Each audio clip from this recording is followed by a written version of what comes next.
Hello, എല്ലാവർക്കും നമസ്കാരം. ഞാൻ ജോഷ്മിൻ തോമസ്.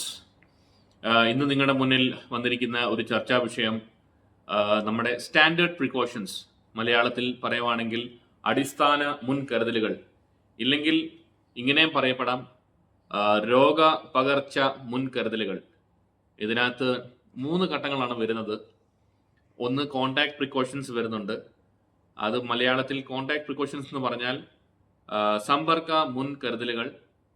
പിന്നെ ഒരു പോയിന്റ് എന്ന് പറഞ്ഞാൽ ഡ്രോപ്ലെറ്റ് പ്രിക്കോഷൻസ്, അതായത് സ്രാവങ്ങളിലൂടെ രോഗപകർച്ച തടയാനുള്ള മുൻകരുതലുകൾ.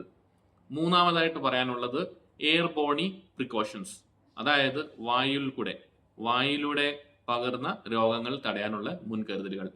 ഈ സ്റ്റാൻഡേർഡ് പ്രിക്കോഷൻസിനകത്ത് വരുന്ന 3 ഘട്ടങ്ങളാണ് ഇത്. അപ്പോൾ ഈ 3 ഘട്ടങ്ങളെക്കുറിച്ചുള്ള ഒരു ഡീറ്റെയിൽ ആയിട്ടുള്ള ഒരു ക്ലാസ് ആണ് ഞാൻ ഇന്ന് എടുക്കാൻ പോകുന്നത്. ഓക്കെ, എന്താണ് സ്റ്റാൻഡേർഡ് പ്രിക്കോഷൻസ്? ഇത് നോർമലായിട്ട് എല്ലാ വ്യക്തികൾക്കും, എല്ലാ പബ്ലിക്കിനും നമുക്ക് ആവശ്യമുള്ള ഒരു കാര്യമാണിത്. അപ്പോൾ ഇത് വളരെ നമ്മൾ അറിഞ്ഞിരിക്കേണ്ട ഒരു ഇമ്പോർട്ടൻ്റ് ആയ ഒരു കാര്യമാണ്, വളരെ പ്രാധാന്യമായിട്ട് അറിഞ്ഞിരിക്കേണ്ട ഒരു കാര്യമാണ്. അപ്പോൾ അതുകൊണ്ട് കൂട്ടുകാരെ, നമ്മൾ ഈ ഒരു വിഷയത്തെക്കുറിച്ചാണ് ഇന്നത്തെ ക്ലാസ് ടോപ്പിക്ക്. അപ്പോൾ എനിക്ക് മലയാളത്തിൽ ക്ലാസ് എടുക്കുന്ന അത്രയും മലയാളം അത്രയും എനിക്ക് വശമല്ല. എന്തെങ്കിലും ഉണ്ടെങ്കിൽ എന്നോട് ക്ഷമിക്കുക, വാക്കുകൾ. ഓക്കെ, അപ്പോൾ നമ്മൾ ഇതിനെക്കുറിച്ച് ഡീറ്റെയിൽ ആയിട്ട് ഇതിനെക്കുറിച്ച് പഠിക്കുന്നതായിരിക്കും. ഓക്കെ, അപ്പോൾ സുഹൃത്തുക്കളെ, നമ്മളിന്ന് സ്റ്റാൻഡേർഡ് പ്രിക്കോഷൻസിൻ്റെ എന്താണ് അതിൻ്റെ അർത്ഥമെന്ന് നമുക്ക് നോക്കാം. സ്റ്റാൻഡേർഡ് പ്രിക്കോഷൻസ് എന്ന് പറയുവാണെങ്കിൽ മലയാളത്തിൽ എൻ്റെ അർത്ഥം സാധാരണ മുൻകരുതലുകൾ, അല്ലെങ്കിൽ പൊതുവായി രോഗ പകർച്ച മുൻകരുതലുകൾ, യൂണിവേഴ്സൽ പ്രിക്കോഷൻസ് എന്ന് ഇംഗ്ലീഷിൽ പറയപ്പെടും. ആരോഗ്യ രംഗത്ത് രോഗികളെ മറ്റുള്ളവരിൽ നിന്നും മറ്റുള്ളവരിലേക്കും അണുബാധകൾ പകരാതിരിക്കാനും തടയാനുള്ള സ്വീകരിക്കുന്ന ഒരു അടിസ്ഥാന സുരക്ഷാ നടപടികളാണിത്. ഓക്കെ, നമ്മൾ രോഗികളിൽ നിന്നും നമുക്ക് ഹെൽത്ത് കെയർ വർക്കേഴ്സ് ആകാം, ഇല്ലെങ്കിൽ ഏതെങ്കിലും രോഗികൾ നോക്കുന്ന വീടുകളിലാകാം, നമുക്ക് ആ രോഗി എന്ത് ടൈപ്പ് ഓഫ് രോഗിയാണെന്നും എങ്ങനെയാണത് ബാധിക്കുന്നതെന്നും ഒക്കെ വേണ്ടിയുള്ള സുരക്ഷിതമായ നമുക്കൊരു സ്റ്റാൻഡേർഡ് പ്രിക്കോഷൻസ്, അത് നമ്മൾ നല്ല രീതിയിലുള്ളൊരു മുൻകരുതലുകൾ എടുക്കണം. ഇല്ലെങ്കിൽ നമ്മൾ നോക്കുന്ന രോഗികളുടെ അസുഖങ്ങൾ നമ്മൾക്കും അവരുടെ അണുബാധകൾ നോക്കുന്ന വ്യക്തികൾ, അതിപ്പോൾ ഹോം കെയർ നേഴ്സാകാം, വീടുകളിലാകാം, ഇപ്പം പ്രായമുള്ളവരെ ആകാം, എന്ത് അസുഖവും എന്ത് ബാക്ടീരിയസാണ്, എന്ത് ജേംസാണ് അവരുടെ കയ്യിലുള്ളതും അവരിൽ നിന്നും പകർന്നതും അതൊക്കെ നമുക്കതിനെ തടയാനായിട്ട് സാധിക്കും. നമ്മൾ നല്ല രീതിയിൽ മുന്നോട്ട് കരുതലുകൾ, നമുക്കിതിനെക്കുറിച്ചുള്ളൊരു വിവരവും നോളജും ഉണ്ടെങ്കിൽ നല്ലതായിട്ട് നമുക്ക് തടയാൻ സാധിക്കും. അതാണ് ഈ സ്റ്റാൻഡേർഡ് പ്രിക്കോഷൻസ് എന്ന് പറയുന്നത്. ഓക്കെ, സ്റ്റാൻഡേർഡ് പ്രിക്കോഷൻസിനകത്ത് ഒരുപാട് പോയിന്റുകളുണ്ട്. ഇത് WHO വേൾഡ് ഹെൽത്ത് ഓർഗനൈസേഷൻ്റെ റെക്കമെൻഡേഷൻസ് ആണ്, അവരുടെ അംഗീകാരത്തോടെ ഉള്ള പോയിൻറ്റ്സുകളാണ് നമ്മളിവിടെ ഡിസ്കസ് ചെയ്യുന്നത്. ഇതിനകത്ത് പ്രധാനപ്പെട്ട മുൻകരുതലുകളായിട്ട് കൈകൾ വൃത്തിയാക്കൽ, സുരക്ഷാ ഉപകരണങ്ങൾ, പേഴ്സണൽ പ്രൊട്ടക്റ്റീവ് ഇക്വിപ്മെൻറ്റ് അല്ലെങ്കിൽ PPE എന്ന് ഷോർട്ട് ഫോമിൽ പറയും, മാസ്ക്, ക്യാപ്പ്, റെസ്പിറേറ്റേഴ്സ്, ഗോഗിൾസ്, കണ്ണാടികൾ. അപ്പം നമ്മൾ രോഗികളുടെ എന്തെങ്കിലും അവർ ചുമയ്ക്കുമ്പോൾ നമുക്ക് ഡ്രോപ്ലെറ്റായിട്ട് ഇൻഫെക്ഷൻ ആയിരിക്കാനുള്ള സാധ്യത കാണാം. അപ്പം ഇതൊക്കെ ഹോസ്പിറ്റൽ സംബന്ധമായ കാര്യങ്ങൾ നമ്മൾ നോക്കുകയും, അതല്ലാതെ നമ്മൾ കഴിവതും ശ്രമിക്കുക, രോഗികൾ ഹോസ്പിറ്റലാകാം, ക്ലിനിക്കുകളാകാം, ഇന്ന് തുടങ്ങിയവ എല്ലാ സ്ഥലങ്ങളിലും നമ്മൾ നല്ല രീതിയിൽ എല്ലാ സ്റ്റാൻഡേർഡ് പ്രിക്കോഷൻസും നമ്മൾ എടുക്കേണ്ടതാണ്. പിന്നെ സുരക്ഷിതമായുള്ള കുത്തിവെപ്പ്, കയ്യിൽ നീഡിൽ കൊള്ളാതെ ശ്രദ്ധിക്കുക. അപ്പം ഇതൊക്കെ നഴ്സുമാർക്കുള്ള കാര്യങ്ങളാണ്. പക്ഷേ സാധാരണപ്പെട്ട ആൾക്കാർക്ക്, ഫോർ എക്സാമ്പിൾ ഇൻസുലിൻ, ചിലപ്പം വീടുകളിൽ നമ്മൾ പറയാറുണ്ട് ഇൻസുലിൻ കുത്തിവെക്കണം, ഇൻസുലിൻ ഇത്ര യൂണിറ്റ്. ചിലപ്പം ചില വീടുകളിൽ ചില പേരൻസിന് ചിലപ്പോൾ കുത്തിവെക്കാൻ ചിലപ്പോൾ മക്കൾ തന്നെ കുത്താറുണ്ട്, ചിലവർ പഠിപ്പിച്ചു കൊടുക്കാറുണ്ട്. അപ്പോൾ നമ്മൾ ചിലപ്പം ഈ രോഗി പ്രായമുള്ളവരാകാം, ചെറുതുവരാകാം, പ്രായം കുറഞ്ഞവരാകാം. ഫോർ എക്സാമ്പിൾ നീഡിലിനെ കുറിച്ച് പറയുവാണെന്നുണ്ടെങ്കിൽ, ഫോർ എക്സാമ്പിൾ ഒരു HIV കാരിയറുള്ളൊരു പേഷ്യൻ്റാണ്, അത് ഏത് പ്രായമാണെങ്കിലും അവർക്ക് ഈ നീഡിൽ നിന്നും ഇഞ്ചുറി ആകാനുള്ള സാധ്യതയുണ്ട്. നമുക്കിപ്പോൾ എന്തെങ്കിലും ഒരു നീഡൽ ഒരു വ്യക്തിയിൽ നിന്നും ഇൻഫെക്റ്റഡ് ആയിട്ടുള്ള ഒരു കാര്യം നമുക്ക് നോക്കുന്ന വ്യക്തിക്ക് ആ നീഡിൽ നിന്നും ഒരു കുത്ത് കിട്ടിയാൽ നമുക്കും അത് ബാധിക്കാനുള്ള ആ ഒരു അസുഖം നമുക്ക് കിട്ടാനുള്ളൊരു വളരെ ഒരു ഹയർ ചാൻസസ് ആണ്. പിന്നെ ഉള്ളത് ഇക്വിപ്മെൻറ്റ് സ്റ്റെറിലൈസേഷൻ. ഇതൊക്കെ ഹോസ്പിറ്റൽ സംബന്ധമായ കാര്യങ്ങളാണ്. എൻവയൺമെൻറ്റൽ ക്ലീനിങ്, പരിസര ശുചിത്വം, ഇതൊക്കെ നമുക്ക് വളരെ അധികം ഹോസ്പിറ്റൽ മേഖലകളിൽ നമ്മൾ അറിഞ്ഞിരിക്കേണ്ടതാണ്. ഓക്കെ, ഈ സ്റ്റാൻഡേർഡ് പ്രിക്കോഷൻസും പിന്നെ ഉള്ളത് ഒരു ട്രാൻസ്മിഷൻ ബേസ്ഡ് പ്രിക്കോഷൻസും ഉണ്ട്. ഇത് മെയിനായിട്ട് നമ്മൾ രോഗങ്ങൾ സ്പ്രെഡ് ആയിരിക്കാൻ പകരാതിരിക്കാനായിട്ട് മറ്റൊരു രോഗി അല്ലെങ്കിൽ മറ്റൊരു വ്യക്തിയിൽ നിന്നും അണുബാധകൾ നമുക്ക് പകരാതിരിക്കാനായിട്ടുള്ള 2 കാര്യങ്ങളാണ് ഇത്. സ്റ്റാൻഡേർഡ് പ്രിക്കോഷൻസും അതിനകത്ത് 10 പോയിൻ്റ് വരുന്നുണ്ട്. പിന്നെ ട്രാൻസ്മിഷൻ ബേസ്ഡ് 3 കാറ്റഗറീസാണ് അതിനെ താരതമ്യം ചെയ്തിരിക്കുന്നത്. അപ്പോൾ അത് ഞാൻ വിശദമായിട്ട് പറയുന്നതായിരിക്കും. സ്റ്റാൻഡേർഡ് പ്രിക്കോഷൻസിൻ്റെ 10 പോയിൻ്റുകളാണ് ഉള്ളത്. ഈ 10 പോയിൻറ്റിനകത്ത് ഫസ്റ്റ് പോയിൻ്റ് വരുന്നത് ഹാൻഡ് ഹൈജീൻ. നമ്മൾ കൈകൾ നല്ല വൃത്തിയായിട്ട് സൂക്ഷിക്കുക, നല്ലതായിട്ട് കൈകൾ വൃത്തിയായി കഴുകുക, അനാവശ്യമായിട്ട് എവിടെയെങ്കിലും അവിടെയും മൂക്കിൽ കണ്ണിൽ ഇങ്ങനെയൊക്കെ കയ്യിൽ തൊടാതിരിക്കുക. നമ്മൾ ആശുപത്രികളിൽ സഞ്ചരിക്കുമ്പോൾ നമ്മളുടെ രോഗികളെ കാണാൻ നമ്മൾ വിസിറ്റേഴ്സായിട്ട് നമ്മൾ പോകാറുണ്ട്. അപ്പോൾ നിങ്ങൾ ശ്രദ്ധിച്ചാൽ മതി, ഏതെങ്കിലും പേഷ്യൻ്റെ പ്രൈവറ്റ് ഹോസ്പിറ്റൽസിൽ എല്ലായിടത്തും ഉള്ളതാണ്. ഈ നമ്മൾ ഹോസ്പിറ്റലുകളിൽ സന്ദർശിക്കുമ്പോൾ ബെഡിൻ്റെ ഫുട്ട് എൻഡിൽ കാൽ ചോട്ടിലായിട്ട് എന്തെങ്കിലും സൈനേജസ് വെച്ചിട്ടുണ്ടോ എന്ന് നോക്കുക. എന്തെങ്കിലും അവരവിടെ സൈനേജ് ഉണ്ടെന്നുണ്ടെങ്കിൽ അതിനകത്ത് പ്രത്യേകം പ്രിക്കോഷൻസ് എടുക്കാനായിട്ട് പറയുന്നുണ്ട്. അപ്പോൾ നമ്മൾ അവിടെ നിൽക്കുന്ന സ്റ്റാഫുകളോട് നമ്മൾ ഹാൻഡ് സാനിറ്റൈസർ ചോദിക്കുക. കാരണം നമ്മൾ അവിടെ ചെന്ന് അവിടുത്തെ ഡോർ ഹാൻഡിൽ പിടിക്കുന്നു. പിന്നെ നമ്മൾ പേഷ്യൻസിൻ്റെ ബെഡ് സൈഡ് റെയിൽസിൽ നമ്മൾ തൊടുന്നു, നമ്മൾ സംസാരിക്കുന്നു. അപ്പോൾ നമ്മളൊരു ഹോസ്പിറ്റൽ കെയർ ഹെൽത്തിനകത്ത് കയറി കഴിഞ്ഞാൽ നമ്മൾ ഏറ്റവും ആദ്യം ചെയ്യേണ്ട കാര്യം, നമ്മൾ പുറത്തുനിന്ന് വരുമ്പോഴത്തേക്കിന് തന്നെ ആദ്യമേ തന്നെ നമ്മൾ ഹാൻഡ് സാനിറ്റൈസർ ഉപയോഗിക്കുക. അതിനുശേഷം രോഗിയായിട്ട് കണ്ടതിന് ശേഷം പോകുന്നതിന് മുമ്പേ നമ്മൾ ഹാൻഡ് സാനിറ്റൈസർ നമ്മൾ നിർബന്ധമായി ചോദിച്ച് മേടിച്ച് ഉപയോഗിക്കേണ്ടതാണ്. പിന്നെ നെക്സ്റ്റ് പോയിൻ്റ് വരുന്നത് ഗ്ലൗസുകളാണ്, ഫേഷ്യൽ പ്രൊട്ടക്ഷൻ. ഇതൊക്കെ ഹെൽത്ത് കെയർ സംബന്ധമായ ആൾക്കാർക്ക് വേണ്ടിയ ഒരു ആവശ്യമുള്ള കാര്യമാണ്. അതുപോലെ തന്നെ നമ്മൾ വീടുകളിലെ പേഷ്യൻസിനെ നമ്മൾ തന്നെ നോക്കുന്നുണ്ടെങ്കിലും ഹോം കെയർ നേഴ്സായാലും വീട്ടിൽ കുട്ടികൾ പേരൻസിനെ നോക്കുന്നു. അപ്പോൾ അങ്ങനെയൊക്കെ നമ്മൾ സ്പെഷ്യൽ പ്രൊട്ടക്ഷൻസ് എടുക്കേണ്ടതാണ്. ഫേഷ്യൽ പ്രൊട്ടക്ഷൻസ് ഉണ്ട്, ഐസ്, നോസ്, മാസ്ക് ധരിക്കാം, ഗൗണുകൾ ധരിക്കാം.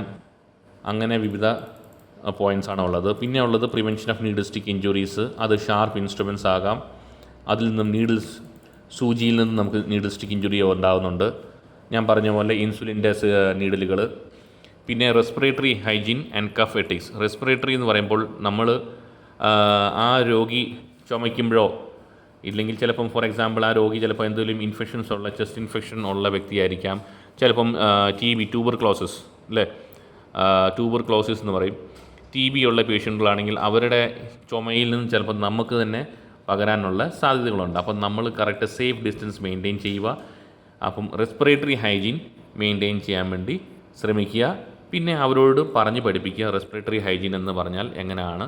ചുമയ്ക്കുമ്പോൾ നമ്മൾ ഒന്നെങ്കിൽ കർച്ചീഫ് യൂസ് ചെയ്യുക, ഇല്ലെങ്കിൽ നമ്മുടെ ഇന്നർ എൽബോ. കർച്ചീഫ് ഇല്ലെങ്കിൽ ടിഷ്യൂ പേപ്പർ യൂസ് ചെയ്യാം. ടിഷ്യൂ പേപ്പർ വെച്ച് നമുക്ക് ഇങ്ങനെ തുമ്മൽ ചുമ വരുമ്പോഴത്തേന് നമ്മൾ തടയേണ്ട ചില കാര്യങ്ങളാണ്. അല്ലെങ്കിൽ നമ്മൾ ഇന്നർ എൽബോ വെച്ച് നമുക്ക്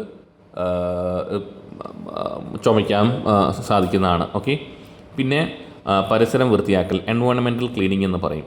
ഇതും വളരെ ഇമ്പോർട്ടൻ്റ് ആയ കാര്യമാണ്. ഡെയിലി എന്നും നല്ല രീതിയിൽ വൃത്തിയായി രോഗി കിടക്കുന്ന മുറികളിൽ കിടക്കുന്ന റൂമുകളെന്നും നല്ലതായിട്ട് ക്ലീൻ ചെയ്യുക.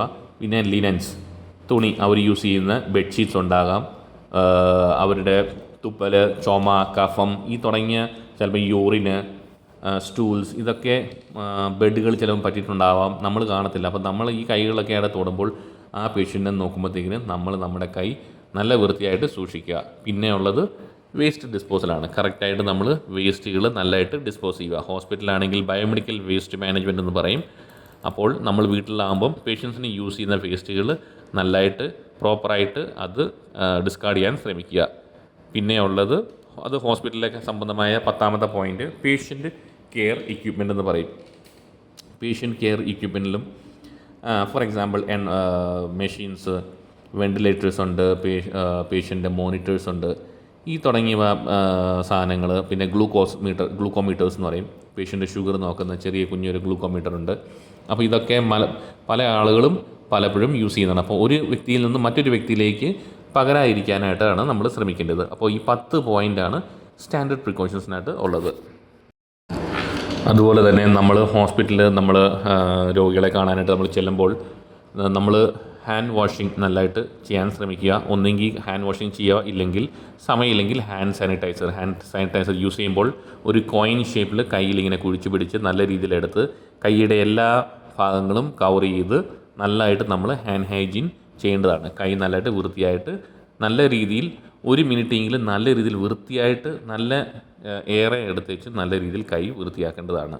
പിന്നെ നമ്മൾ മാസ്ക് വെച്ചിട്ടുണ്ടെങ്കിൽ നമ്മളൊരു പക്ഷേ ഹോസ്പിറ്റൽ ചിലപ്പം ചില രോഗികളുടെ ചില ഇത് മൂലം ചിലപ്പം മാസ്ക് നമ്മൾ ഓഫർ ചെയ്യുവാണെങ്കിൽ, ചിലപ്പം ഫോർ എക്സാമ്പിൾ TB പേഷ്യൻറ്റ് നമ്മൾ കാണാൻ പോവുകയാണെങ്കിൽ മാസ്കുകൾ തരും.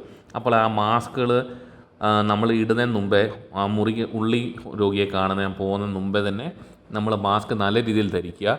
പിന്നെ കഴിഞ്ഞതിന് ശേഷം നമ്മൾ ഒരു കാരണവശാലും മാസ്കിൻ്റെ ഫ്രണ്ടിൽ തൊടാൻ പാടില്ല. മാസ്ക് ഊരിക്കളയുമ്പോൾ പുറയിലത്തെ വള്ളി പൊട്ടിച്ചും അല്ലെങ്കിൽ എടുത്തും പുറയിലത്തെ വള്ളി മാത്രമേ പിടിക്കാവുള്ളൂ. കാരണം നമ്മൾ മുന്നിൽ ഫേസ് മാസ്കിൽ തൊടുകയും പിന്നെ അഡ്ജസ്റ്റ് ചെയ്യുകയും ഒക്കെ ചെയ്തുകൊണ്ടിരുന്നാൽ അണുക്കൾ മാസ്കുമായിട്ട് ഇതായിട്ടുണ്ട്. അപ്പോൾ ആ മൈക്രോബ്സിന് നമ്മുടെ കയ്യിൽ, ആ ജേംസ് നമ്മുടെ കയ്യിൽ പറ്റാനുള്ള സാധ്യതകളുണ്ട്. അതുകൊണ്ടാണ് ഒരിക്കലും മാസ്കിൻ്റെ ഫ്രണ്ടിൽ തൊടരുത്.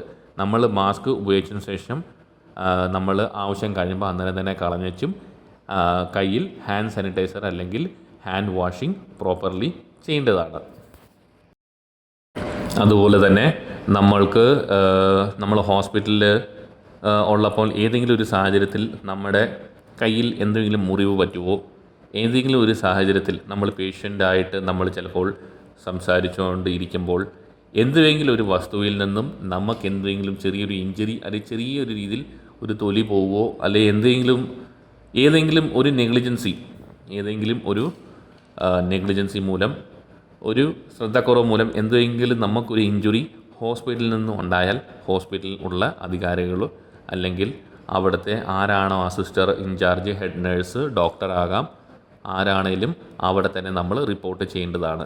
അത് എങ്ങനെയാണ് കൊണ്ടതെന്നും എങ്ങനെ കൈമുറിഞ്ഞെന്നും ഏത് സാഹചര്യത്തിലായിക്കോട്ടെ, എന്ത് സാധനമാണേലും ചിലപ്പോൾ ഒരു ഡോറിൻ്റെ ഹാൻഡലോ അല്ലെങ്കിൽ എന്തെങ്കിലും കൊണ്ട് അറിയാതെ നമ്മുടെ ദേഹം മുറിയുകയും അല്ലെങ്കിൽ ഒരു ഇഞ്ചുറി സംഭവിച്ചാൽ, ചെറിയൊരു തൊലി പോയാൽ പോലും, എന്തൊരു സംഭവിച്ചാൽ പോലും നമ്മൾ അന്നേരം തന്നെ ആ ഹോസ്പിറ്റലിലുള്ള ആ ഹെഡ് നേഴ്സ് ഇല്ലെങ്കിൽ ആരാണോ ഹെഡ് ആ ഡിപ്പാർട്ട്മെൻറ്റ് അവരെ നമ്മൾ ഇൻഫോം ചെയ്യേണ്ടതാണ്.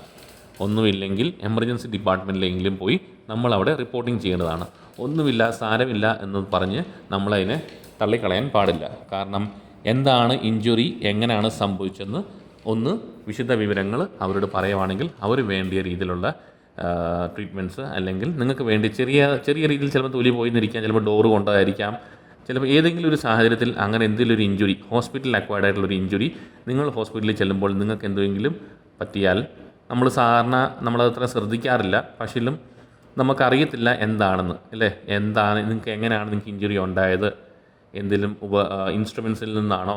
കാരണം ഒരു പക്ഷേ ചിലപ്പോൾ രോഗിയുടെ അടുത്ത് നിൽക്കുമ്പോഴത്തേന് പല അസുഖങ്ങളും പല ജേംസും കാണും. ആ ഒരു ചുറ്റുവട്ടം ആ പേഷ്യൻ്റ് കിടക്കുന്ന ബെഡുമായിട്ട് ഒരു 2 ഫീറ്റ് ഡിസ്റ്റൻസിൽ ഫുൾ ഇൻഫെക്റ്റഡ് ആണ്. അപ്പോൾ നമ്മൾ നല്ല രീതിയിൽ ശ്രദ്ധിക്കണം. പിന്നെ നമ്മൾ ആ ഇടുന്ന ഡ്രസ്സ് വീട്ടിൽ കയറുന്നതിന് മുമ്പ് തന്നെ പോയി അത് ഡ്രസ്സ് മാറി നമ്മൾ ഉടൻ ചെന്ന് കുളിക്കേണ്ടതാണ്. കുട്ടികളുള്ള വീടുകളാണെങ്കിൽ, കൊച്ചു കുട്ടികളൊക്കെ ഉള്ള വീടുകളാണെന്നുണ്ടെങ്കിൽ ഒരു കാരണവശാലും ഓടി ചെന്ന് കുട്ടികളെ എടുക്കരുത്. ഹോസ്പിറ്റൽ വിസിറ്റ് ചെയ്യുന്ന ശേഷം നമ്മൾ ആ ഡ്രസ്സുകൾ സെപ്പറേറ്റ് ഇട്ട് വാഷ് ചെയ്യേണ്ടതാണ്. അടുത്തത് നമ്മൾ ട്രാൻസ്മിഷൻ ബേസ്ഡ് പ്രിക്കോഷൻസ് ആണ്. മലയാളത്തിൽ അതിൻ്റെ അർത്ഥം രോഗപകർച്ച മുൻകരുതലുകൾ എന്ന് വിളിക്കാം. ഓക്കെ, ട്രാൻസ്മിഷൻ എന്ന് പറഞ്ഞാൽ നമ്മൾ ട്രാൻസ്മിറ്റ് ചെയ്യുക. 3 രീതിയിലാണ് ട്രാൻസ്മിറ്റ് ആകാനുള്ള ചാൻസസ്. പല കാര്യങ്ങളുണ്ട്, പക്ഷേ ഇത് മെയിനായിട്ട് ശ്രദ്ധിക്കേണ്ട കാര്യങ്ങളാണ്. ട്രാൻസ്മിഷൻ്റെ അണ്ടറിൽ 3 കാര്യങ്ങളാണ് വരുന്നത്. ഒന്ന് സമ്പർക്ക മുൻകരുതലുകൾ. പിന്നെ രണ്ടാമത്തെ പോയിൻ്റ് ഡ്രോപ്ലെറ്റ് പ്രിക്കോഷൻസ് എന്ന് പറയും. അതായത് വ്യാപന മുൻകരുതലുകൾ, ഡ്രോപ്ലെറ്റ്. പിന്നെ മൂന്നാമത്തത് വായു സഞ്ചാര മുൻകരുതലുകൾ, എയർ ബോണി. വായുവിൽ കൂടെ നമ്മളെ അണുബാധകൾ നമുക്ക് ഇൻഫെക്റ്റ് ആകാം. ഓക്കെ, അത് പകർച്ചയാകാം. അതിനെ നമ്മൾ ശ്രദ്ധിക്കേണ്ടതാണ്. ഓക്കെ, അപ്പം ഈ ട്രാൻസ്മിഷൻ ബേസ്ഡ് പ്രിക്കോഷൻസിനകത്ത് ഈ മുൻകരുതലുകൾ നല്ലതായിട്ട് എടുക്കണം. കാരണം രോഗം പടർന്ന രീതിയിൽ അനുസരിച്ച് ഇവയെ നമുക്ക് പ്രാധാന്യമായി 3ആയി തരംതിരിച്ചിരിക്കുന്നു. ഓക്കെ, അതാണ് ഞാൻ പറഞ്ഞത് കോണ്ടാക്ട് പ്രിക്കോഷൻസും ഡ്രോപ്ലെറ്റ് പ്രിക്കോഷൻസും എയർബോണി പ്രിക്കോഷൻസും. ഇനി ഇത് എന്തൊക്കെയാണെന്ന് നമുക്കൊന്ന് വിശദമായിട്ട് പറയാം. കോണ്ടാക്ട് പ്രിക്കോഷൻസ് എന്ന് പറഞ്ഞാൽ സമ്പർക്ക മുൻകരുതലുകൾ. അതിനകത്ത് രോഗിയോ അവരുടെ തൊട്ടടുത്തുള്ള വസ്തുക്കളെയോ സ്പർശിക്കുന്നതിനുള്ള സ്പർശിച്ച് അല്ലെ തൊട്ട് എവിടെയോ തൊടുവോ കാര്യങ്ങൾ ചെയ്യുമ്പോൾ പകരുന്ന രോഗങ്ങൾ തടയാൻ ആണ് ഉദ്ദേശിക്കുന്നത്. ഉദാഹരണത്തിന് തൊലിപ്പുറത്ത് ഉണ്ടാകുന്ന അണുബാധകൾ. പിന്നെ നെക്സ്റ്റ് അടുത്തത് ഡ്രോപ്ലെറ്റ് പ്രിക്കോഷൻസ്. അത് വ്യാപന മുൻകരുതലുകൾ. ഡ്രോപ്ലെറ്റ് രോഗി ചുമയ്ക്കുമ്പോഴോ തുമ്മുമ്പോഴോ ഉണ്ടാകുന്ന ചെറിയ കാണികളിലൂടെ വായു വഴി പകരുന്ന രോഗങ്ങൾക്ക് തടയാനാണ് നമ്മൾ ഈ പ്രിക്കോഷൻസ് എടുക്കുന്നത്. അതായത് ഡ്രോപ്ലെറ്റ് പ്രിക്കോഷൻസ് എന്ന് പറയപ്പെടും. മൂന്നാമത്തേത് വായു സഞ്ചാര മുൻകരുതലുകൾ. വായുൽ വഴി സഞ്ചരിച്ച് രോഗങ്ങൾ പകരാതിരിക്കാനുള്ള പ്രിക്കോഷൻസ്, അത് തടയാനായിട്ടുള്ള പ്രിക്കോഷൻസ് ആണ് നമ്മൾ നോക്കുന്നത്. വായുവിൽ വളരെ നേരം തങ്ങി നിൽക്കുന്ന അണുക്കൾ വഴി പകരുന്ന രോഗങ്ങൾ തടയാൻ, ഉദാഹരണത്തിന് ക്ഷയം അഥവാ ചിക്കൻ പോക്സ് തുടങ്ങിയ രോഗങ്ങൾ വായു വഴി സഞ്ചരിക്കുന്ന ഒരു രോഗങ്ങൾ ആണ്. ഇവയെ അണുക്കൾ നമുക്ക് വായു സഞ്ചാര മുൻകരുതലുകളാണ് നമ്മൾ എടുക്കേണ്ടത്. അതിനെ ഇംഗ്ലീഷിൽ എയർബോണി പ്രിക്കോഷൻസ് എന്ന് പറയും. കോണ്ടാക്ട് പ്രിക്കോഷൻസിൽ ഉദാഹരണത്തിൽ ലൈസ്, സ്കേബീസ്, ചിക്കൻ പോക്സ് തുടങ്ങിയ അസുഖങ്ങളാണ്. വേറെ ഒരുപാട് കാര്യങ്ങളുണ്ട്. ഡയറിയ, ഒരു വ്യക്തിക്ക് ഒരു ഡയറിയ ആണെങ്കിൽ അവരുടെ സ്റ്റൂളുകൾ നമ്മുടെ കയ്യെ പറ്റായിരിക്കാം, പ്രായമുള്ളവരായിരിക്കാം. ലൈസ് എന്ന് പറഞ്ഞാൽ പേനാണ്. സ്കേബീസ് എന്ന് പറഞ്ഞാൽ ചൊറികൾ, നമ്മുടെ ചർമ്മ രോഗങ്ങൾ. ശരീരത്തിലും ഒരാൾക്ക് ഇൻഫെക്റ്റ് ആയെങ്കിൽ അവരുടെ കയ്യിൽ സ്പർശിക്കുകയും അല്ലെങ്കിൽ ഏതെങ്കിലും രീതിയിലൊരു കോണ്ടാക്റ്റ് വന്നാൽ നമുക്ക് അവരുടെ രോഗങ്ങൾ, ചൊറികൾ, എന്തെങ്കിലും സ്കിൻ അലർജീസ് അങ്ങനെ എന്തെങ്കിലും ഉണ്ടെങ്കിൽ അത് നമ്മുടെ കയ്യിൽ പകരാനുള്ള സാധ്യതയുണ്ട്. അപ്പോൾ അത് നമുക്കും പകരും. അതിന് കോണ്ടാക്ട് പ്രിക്കോഷൻസ് എന്ന് നമ്മൾ അറിയപ്പെടുന്നു. ഒത്തിരി കാര്യങ്ങളുണ്ട്. മെഡിക്കൽ ടെർമിനോളജി സംബന്ധമായ പറയുകയാണെന്നുണ്ടെങ്കിൽ ഒത്തിരി രോഗങ്ങൾ നമ്മൾ അതിന് പ്രിക്കോഷൻസ് എടുക്കുന്നു. പിന്നെ ഉള്ളത് ഡ്രോപ്ലെറ്റ് ആണ്. ഡ്രോപ്ലെറ്റിൽ മംസ് ഉണ്ട്, റുബെലയുണ്ട്, ഇൻഫ്ലുവൻസ എ ഓർ ബി ഉണ്ട്, MRSA, ബാക്ടീരിയൽ മെനഞ്ചൈറ്റിസ് എന്ന് പറയപ്പെടും തുടങ്ങിയ കാര്യങ്ങൾ. ഇതെല്ലാം തുമ്മലിൽ കൂടെ ചുമ അങ്ങനെയുള്ള ഡ്രോപ്ലെറ്റ് വഴിയാണ് ഈ അസുഖങ്ങൾ പകരുന്നത്. പിന്നെ എയർബോണി, അത് വായു, അത് നമ്മൾ ഓൾറെഡി പറഞ്ഞായിരുന്നു. എയർബോണി വായുവിൽ കൂടെയാണ് സഞ്ചരിക്കുന്നത്. ഫോർ എക്സാമ്പിൾ, ഉദാഹരണത്തിന് പറയുകയാണെങ്കിൽ ചിക്കൻ പോക്സ് ഉണ്ട്, ട്യൂബർക്ലോസിസ് ക്ഷയം, സാഴ്സ് കോവിഡ് നമുക്കറിയാമല്ലോ, കോവിഡ് കാലം, മീസൽസ് തുടങ്ങിയവ ആണ്. ഇതിനൊക്കെ നമുക്ക് N95 മാസ്ക് യൂസ് ചെയ്യേണ്ടതാണ്. N95 മാസ്ക് കർശനമായിട്ട് നിർബന്ധമായിട്ടും യൂസ് ചെയ്യണം. അതില്ലെന്നുണ്ടെങ്കിൽ ഈ N95 മാസ്കിനെ കുറിച്ച് പറഞ്ഞപ്പോൾ അത് കർശനമായിട്ട് ഇടണമെന്ന് പറയാൻ കാരണം എയർബോണി പ്രിക്കോഷൻസിനകത്ത് നമ്മൾ N95 മാസ്ക് അല്ലെങ്കിൽ FFP3 റെസ്പിറേറ്റേഴ്സ് എന്ന് അറിയപ്പെടും.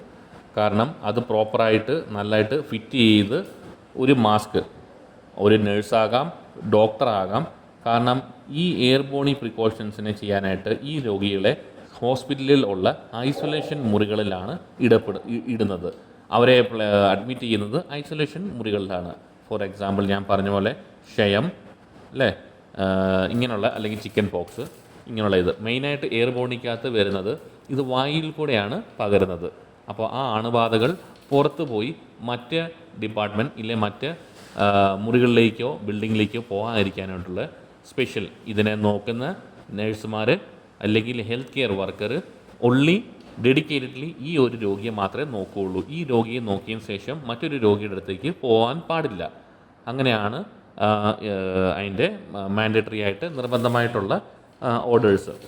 അതാണ് നമ്മുടെ WHO അല്ലെങ്കിൽ സെൻറ്റർ ഫോർ ഡിസീസ് കൺട്രോൾ പറയുന്ന നിയമപ്രകാരം ചെയ്യേണ്ട കാര്യങ്ങൾ. ഇങ്ങനെയുള്ള റൂൾസൊക്കെ നമ്മൾ ഫോളോ ചെയ്യേണ്ടതാണ്. അപ്പോൾ അതുകൊണ്ടാണ് നമ്മൾ N95 മാസ്ക് വളരെ നിർബന്ധമായിട്ട് ധരിക്കണം. ഇല്ലെങ്കിൽ പുറത്തുനിന്ന് വരുന്ന രോഗിയെ കാണാൻ വരുന്ന അറ്റൻഡേഴ്സ്, ബൈസ്റ്റാൻഡേഴ്സ് വരുമ്പോൾ അവർക്കും ഈ N95 മാസ്ക് നൽകുകയും proper donning PPE proper gown mask എല്ലാം വെച്ചിട്ട് വേണം അവർക്ക് അവിടെ കയറാനായിട്ട്.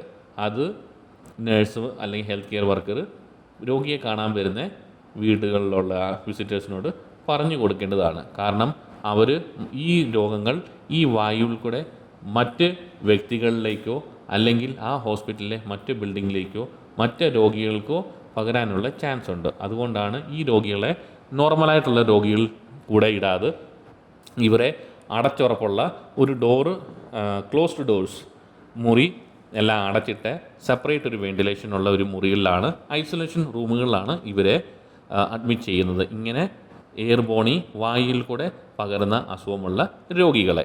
ഓക്കെ, അവരെ നോക്കുന്ന നഴ്സുമാർക്കും ഡോക്ടേഴ്സിനും എല്ലാവരും ഇതുപോലുള്ള മാസ്കുകൾ ധരിച്ചതിന് ശേഷം പുറത്തേക്ക് വരുമ്പോൾ ഇതെല്ലാം ഊരിക്കളഞ്ഞതിന് ശേഷം നല്ല രീതിയിൽ നല്ലതായിട്ട് കൈ കഴുകുകയും എല്ലാം നല്ല ക്ലീനായിട്ട് വേണം ഇറങ്ങിപ്പോകാനായിട്ട്. കാരണം ഈ രോഗങ്ങൾ മറ്റ് പേഷ്യൻറ്റിലോ രോഗികൾക്കോ പകരാനുള്ള സാധ്യതകളുണ്ട്. ഓക്കെ, അപ്പോൾ ഇതിനെ ഐസൊലേഷൻ എന്ന് പറയും. ഈ രോഗി ശ്വസിച്ച് വിടുന്ന ആ ഇൻഫെക്റ്റഡ് എയർ, പുറത്തേക്ക് തള്ളുന്ന എയർ ഇൻഫെക്റ്റഡ് ആണ്. അപ്പോൾ ആ എയർ വെളിയിലോട്ട് ഒരു കാരണവശാലും പോകാൻ പാടില്ല. അതിനാണ് ആ മുറി അടച്ചിടുകയും പിന്നെ ആ മുറിയിൽ ഈ രോഗി ശ്വസിക്കുന്ന ആ വായു പുറത്തേക്ക് ബിൽഡിങ്ങിൻ്റെ വെളിയിലേക്ക് കളയും. അത് HEPA ഫിൽറ്റർ വഴി ഫിൽറ്റർ ചെയ്താണ് വലിയൊരു ലാർജ് വോളിയം ഓഫ് എയറിലേക്ക് പ്രകൃതിയിലേക്ക് അല്ലെങ്കിൽ അറ്റ്മോസ്ഫിയറിലേക്ക് അതിനെ പാസ് ചെയ്ത് കളയുന്നതാണ്. അതായത് ആ മുറിക്കുള്ളിൽ ഒരു AC കാണും, അതിൻ്റെ ഡക്റ്റ് ഉണ്ട്. മറ്റൊരു മൂലയ്ക്ക് ഈ മുറിയുടെ ഈ രോഗി ശ്വസിക്കുന്ന ആ വായു, അതായത് നെഗറ്റീവ് ഐസൊലേഷൻ അല്ലെങ്കിൽ നെഗറ്റീവ് പ്രഷർ റൂം എന്ന് അറിയപ്പെടും. ഈ മുറിയിൽ ഈ രോഗിയുടെ ശ്വസിക്കുന്ന ശ്വാസം വലിച്ച് HEPA ഫിൽറ്റർ വഴി ഫിൽറ്റർ ചെയ്ത് പുറത്തേക്കാണ് വിടുന്നത്, വെളിയിലേക്ക്. അതായത് ഒരു ബിൽഡിങ്ങിൻ്റെ ബാക്ക് സൈഡിൽ ആയിട്ടാണ് വലിയൊരു വോളിയം ഓഫ് എയർ ആയിട്ട് പോകുമ്പോൾ ന്യൂട്രലൈസ് ആയിട്ട് പോകും. അതുകൊണ്ട് ഒരു കാരണവശാലും ഹോസ്പിറ്റലിൻ്റെ അല്ലെങ്കിൽ ആ രോഗി കിടക്കുന്ന ആ മുറിക്ക് മറ്റൊരു മുറികളിലേക്കോ അല്ലെങ്കിൽ മറ്റ് പേഷ്യൻ്റായിട്ട് ഒരു കാരണവശാലും 2 ഡോറിൻ്റെ എൻട്രി വെച്ചാണ് ഒരു കാരണവശാലും എയർ ലീക്ക് ഇല്ലാതെ ആണ് ആ മുറികളിൽ ഇത് ചെയ്യേണ്ടത്. അപ്പോൾ ഡെഡിക്കേറ്റഡ്ലി നിർബന്ധമായിട്ട് ഒരു സ്റ്റാഫ് എപ്പോഴും ആ രോഗിയുടെ അല്ലെങ്കിൽ ആ ഡിപ്പാർട്ട്മെൻറ്റിൽ ഫുൾ പ്രോപ്പർ PPE ഇട്ടിട്ടേ ജോലി ചെയ്യത്തുള്ളൂ, അങ്ങനെ പാടുള്ളൂ. അതാണ് അതിൻ്റെ നിയമം. Okay, thank you. എനിക്ക് തോന്നുന്നു ഇന്നത്തെ ക്ലാസ് ഏകദേശം എല്ലാവർക്കും മനസ്സിലായെന്ന് തോന്നുന്നു. കൂടുതൽ വിവരങ്ങളായി അടുത്ത ക്ലാസ്സിൽ അടുത്ത ഡീറ്റെയിൽ ആയിട്ടുള്ള ക്ലാസ്സുകളിലേക്ക് ഞാൻ പറഞ്ഞു തരാം. Okay, thank you. എൻ്റെ ഈ വീഡിയോ ഈ ക്ലാസ്സുകൾ ഇഷ്ടപ്പെട്ടെങ്കിൽ ലൈക്കും കമൻറ്റും ചെയ്യണം എല്ലാവരും നിർബന്ധമായിട്ട്. പിന്നെ എല്ലാവരും സബ്സ്ക്രൈബ് ചെയ്യണം. കൂടുതൽ നെക്സ്റ്റ് വീഡിയോസിന് വേണ്ടി വെയിറ്റ് ചെയ്യുക. Okay, thank you so much. എന്തെങ്കിലും കുറ്റങ്ങളോ കുറവുകളോ ഉണ്ടെങ്കിൽ അറിയിക്കുക. മലയാളം വാക്കുകൾ അത്രയും വശമില്ലാത്തതുകൊണ്ടാണ് ഞാൻ വളരെ ബുദ്ധിമുട്ടിയാണ് ക്ലാസ് എടുത്തത്. എന്നാൽ പോലും ക്ഷമിക്കുക എന്തെങ്കിലും വാക്കുകൾക്ക് എന്തെങ്കിലും തെറ്റുകളുണ്ടെങ്കിൽ. Okay, so stay tuned, subscribe. Thank you so much. Thank you.